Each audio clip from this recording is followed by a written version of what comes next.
All right, so now we're going to talk about this idea of parallel transport of vectors. And it has to do with the following question.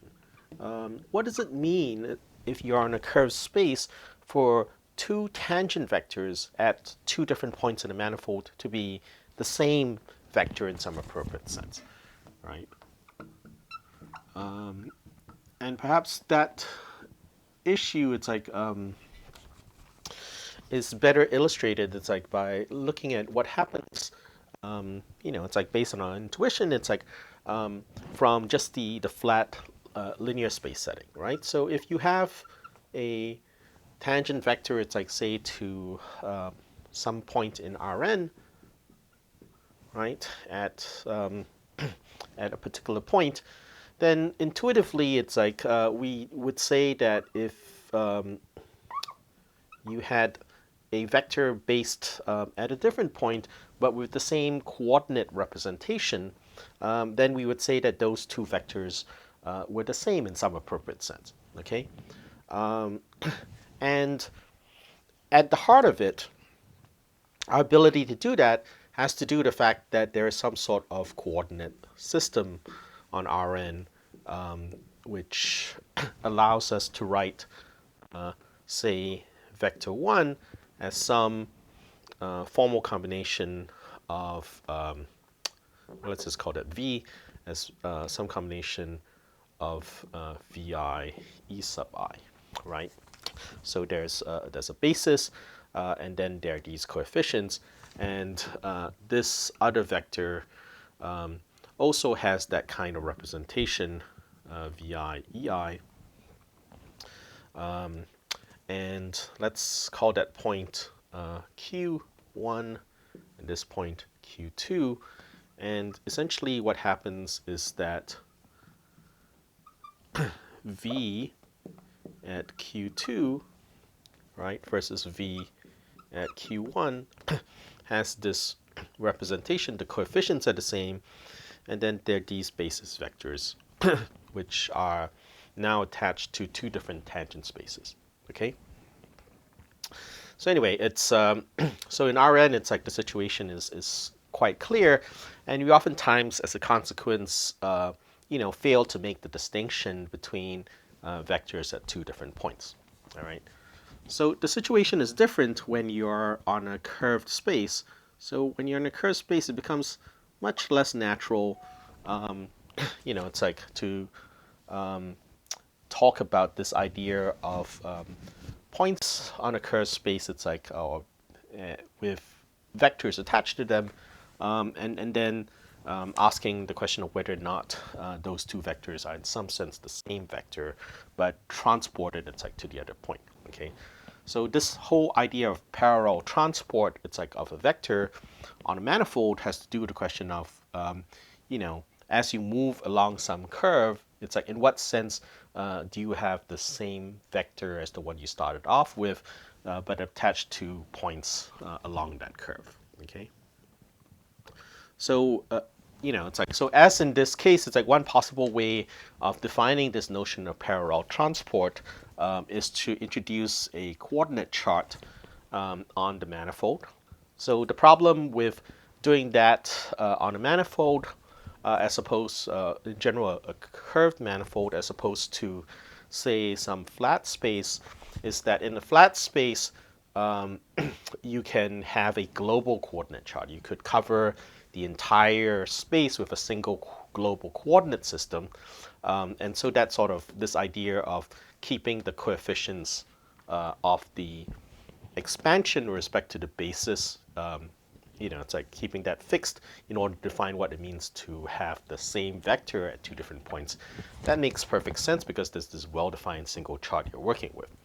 Okay, but of course it's like on a curved manifold, in general, it's like you don't have a single chart which covers, it's like the entire manifold. And this notion of the same vector based on your choice of coordinates, right, then breaks down. It's like when you're trying to do this on a manifold, because then you would have, it's like charts which don't cover the whole space. And in general, it's like if you have different charts, even if they're compatible, it's like in our usual sense of a smooth manifold, they don't necessarily define the same notion of parallel transport in the sense that we have. It's like in the Euclidean set. Okay, so that's something it's like to be mindful of. Okay, and in general, it's like what needs to happen in order for you to define this notion of a parallel transport of a vector on a manifold is that you need some additional geometric structure. So to define parallel transport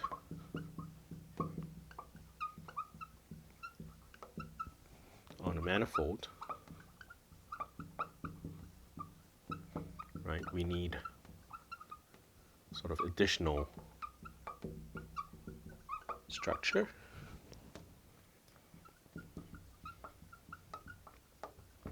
And that geometric structure is known as an affine connection.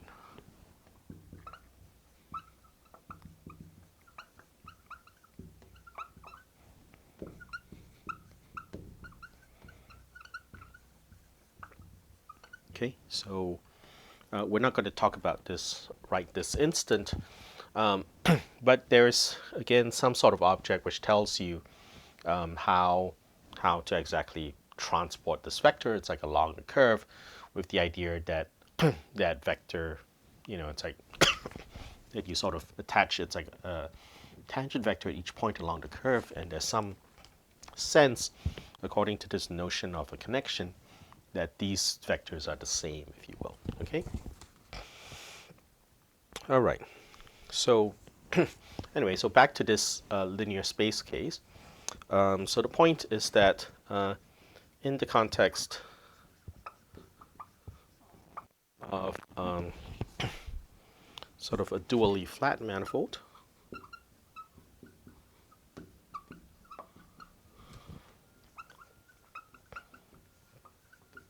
which is sort of the case we've been considering for now, right? This sort of naive idea of parallel transport, sort of simple notion of parallel transport,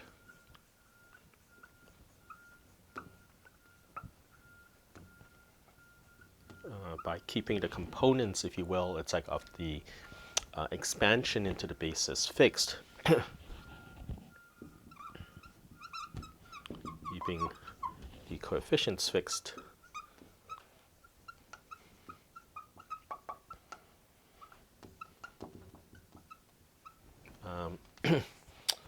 actually applies. It's like for this dually flat system, right?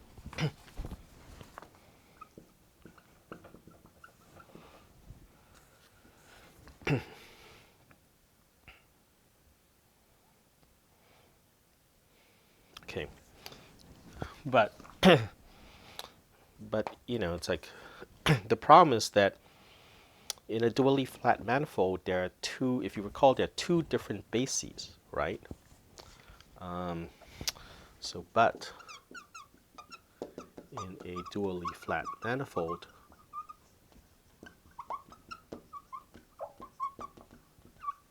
we have two different bases for the tangent space,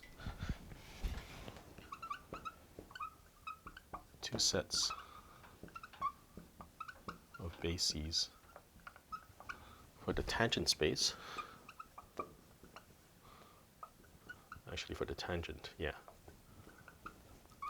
Right? There's the sort of the primal and the dual basis, right? There's the E sub I basis, and then there's the E star I basis, right? So the point basically is that there are two notions of parallel transport. So each of them induce a specific notion of parallel transport.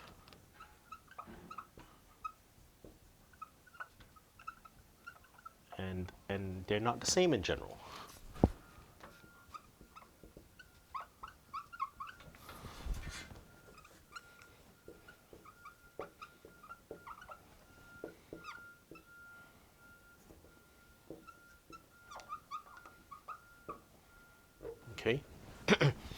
And maybe it's like, let me sort of just draw you a picture for this. It's like in this, even the Euclidean setting for now, right? So, so imagine you have two coordinate systems on the same Euclidean space,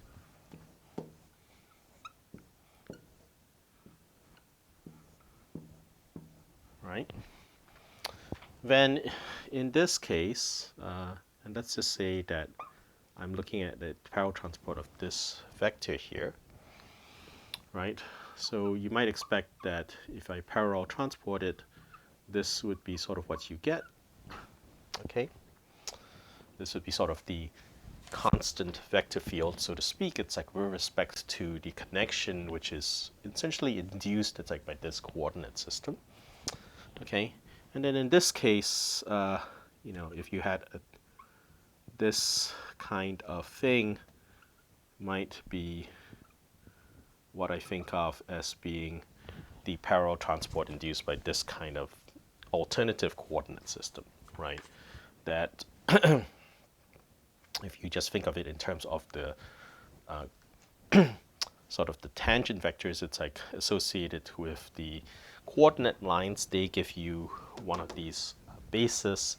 It's like for the tangent space, and then you define, it's like with respect to that basis, it's like the same vector. It's like by sort of keeping the coefficients in the expansion the same, then you'll see that in one instance you get something which looks like this, and another instance you get something which looks like this, right? And so if you recall, it's like in this idea of dually flat manifolds, right? These sort of bases, it's like are in general different, okay? And so you could have a different notion of parallel transport, okay? All right. So that's something to keep in mind.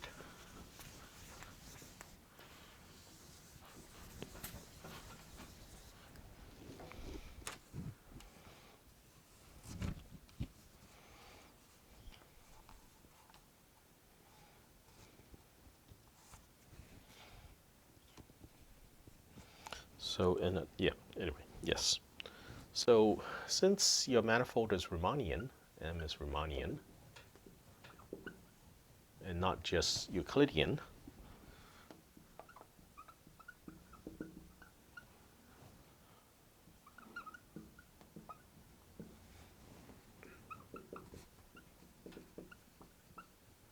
in general, right? Even though you can define this parallel transport in an easy way,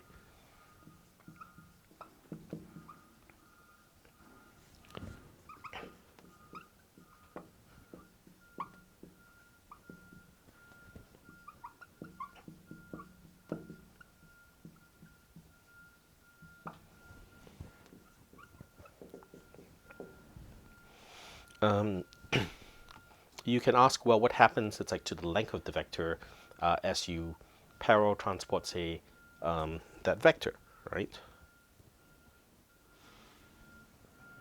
And in general, it's like because of the fact that this manifold is Riemannian, it's like when you parallel transport a vector, it's like that length doesn't stay constant, okay?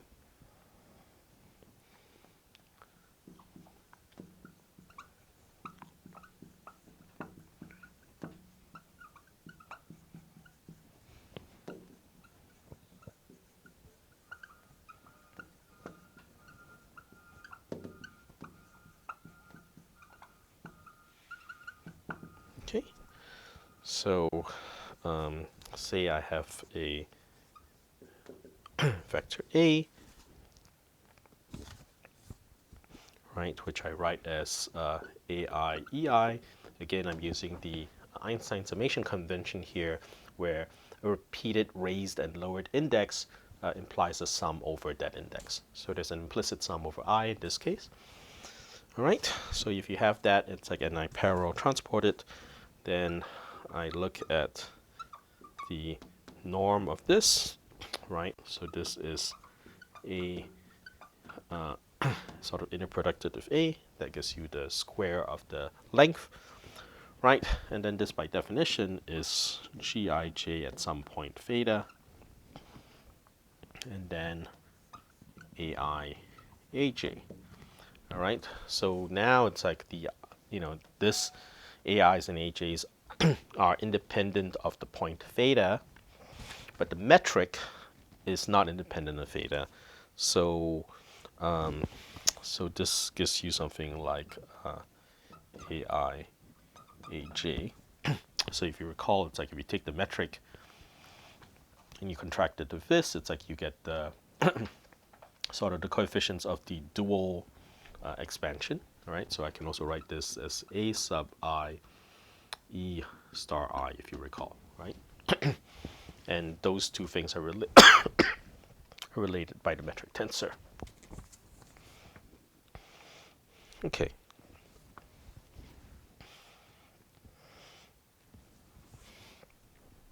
I'm sorry. So when you contract, you get a coefficient I, right? Okay, so what I'm doing is I'm contracting this metric tensor with the AJ term.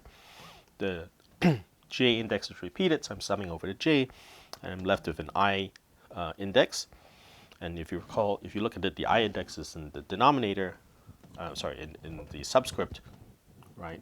So I have the AI here. So this A sub I is Gij AJ. Okay. All right. So in any case, the point is that this depends on theta. So this depends on the point theta. So what can you do instead?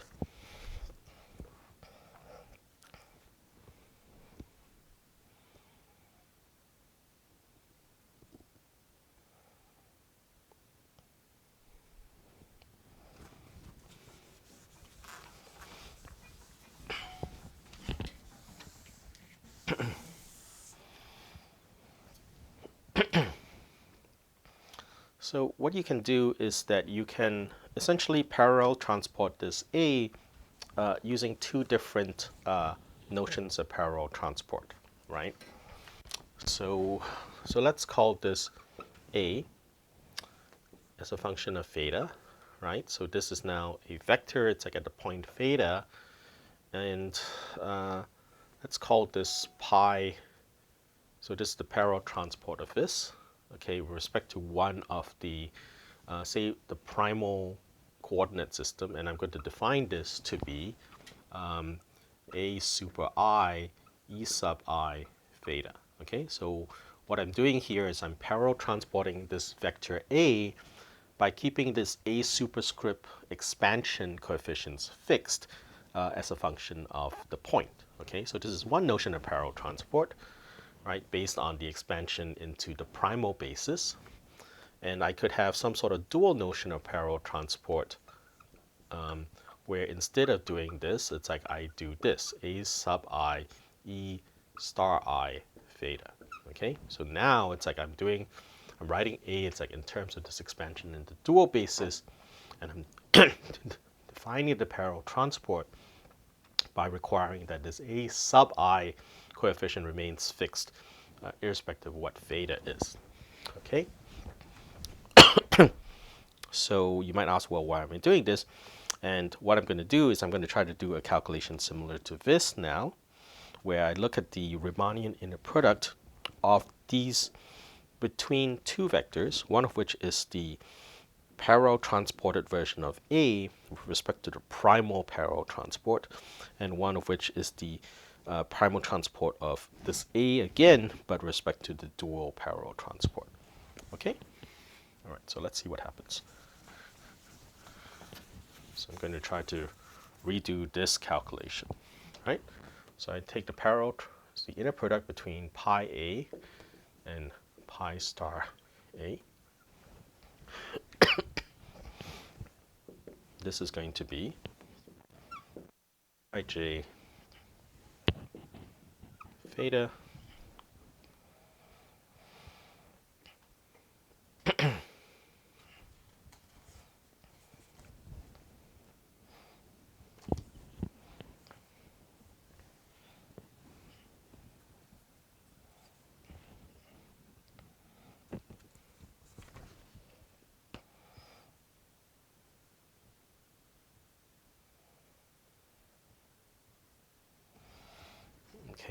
And before I do that, I'm going to expand this a bit.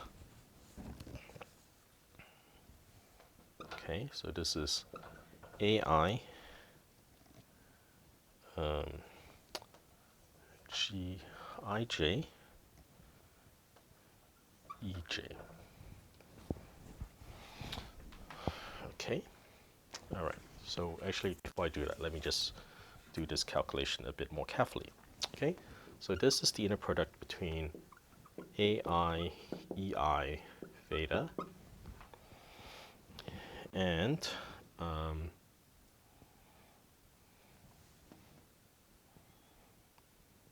let's call that AJ G JK EK at theta.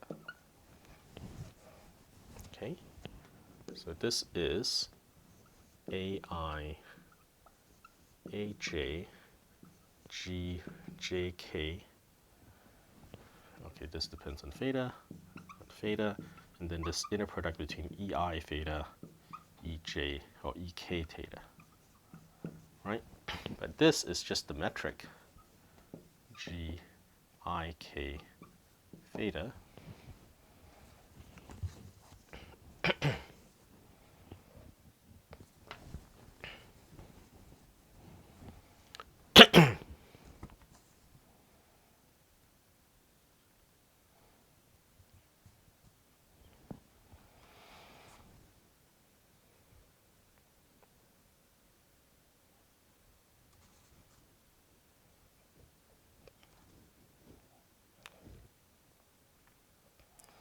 Okay, wait.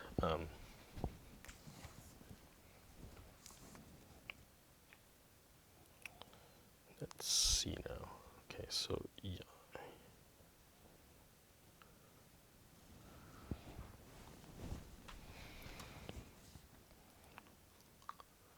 Okay.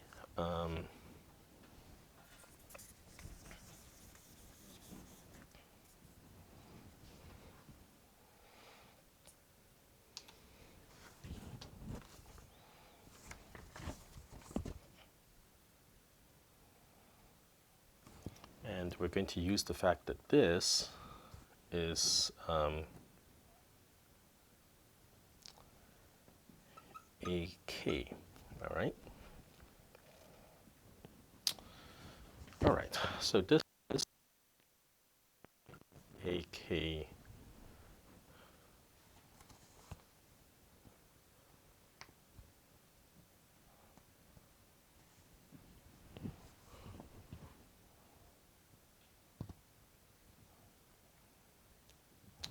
Sorry,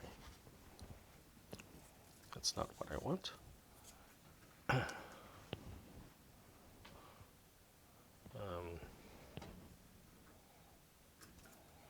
Okay. Yep. So it's fine to call that AK. It's like, and I think what we want to do is we want to pair this with this as well. Okay. So this is AI GIK theta AK.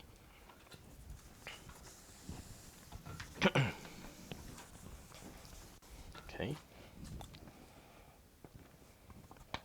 But this is A sub K AK. Okay, so this is A sub K, A super K, which is implicitly summed over K. But the point again is that these AK coefficients are, both in the superscript and subscript representations, are constants, right? And which don't depend on theta. So what this calculation is basically showing you is that while it's true that if you parallel transport a vector by just one of your connections, either the prime or the dual connection, and then take its Riemannian inner product, that length of that vector doesn't stay constant. What is true is that if you take two vectors and you parallel transport one of them with the primal connection and the other one with the dual connection, that inner product of that this dually parallel transported pair of vectors is constant. Okay, so actually it's like when I did this calculation, I'd done this with A and A again, but in principle, I could have just changed this to B, right? In this calculation, nothing would have happened. This would have been B, right? This would have been B. This would have been B. This would have been B. And this would have been B. Okay? So that calculation, it's like that's sort of the same basic calculation. Basically says is that if I take vector A, parallel transport it with the primal connection, and I take vector B and I parallel transport it with the dual connection, then the inner product of this notion of parallel transport for A and B, where you parallel transport one vector with one connection and the other vector with the other connection, that inner product, that Riemannian inner product, is constant along the parallel transport.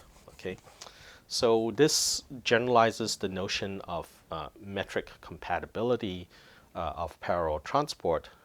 So if you know something about Riemannian geometry, you know that it's like if you have a metric, it's like there's what's called the Levi-Civita connection, and when you parallel transport, it's like a pair of vectors. It's like with the Levi-Civita connection, the Riemannian inner product, it's like stays the same. It's like between that pair of vectors, right? So that's the sense in which the Levi-Civita connection is metric compatible. It's like to the inner product or to the Riemannian metric, is that it's like the inner product between pairs of vectors parallel transported is constant. Okay, so in this dually flat case, where you have two notions of parallel transport, right? One associated with this primal basis, the other one associated with the dual basis. Just parallel transporting both vectors with the same connection doesn't give you something that's like which is compatible with the metric. But if you parallel transport the first vector of one connection and the second vector the other, then you have something which preserves this like that inner product. Okay, so that's something it's like which will show up again. All right. Anyhow, so let me just stop here for now, and we'll keep going.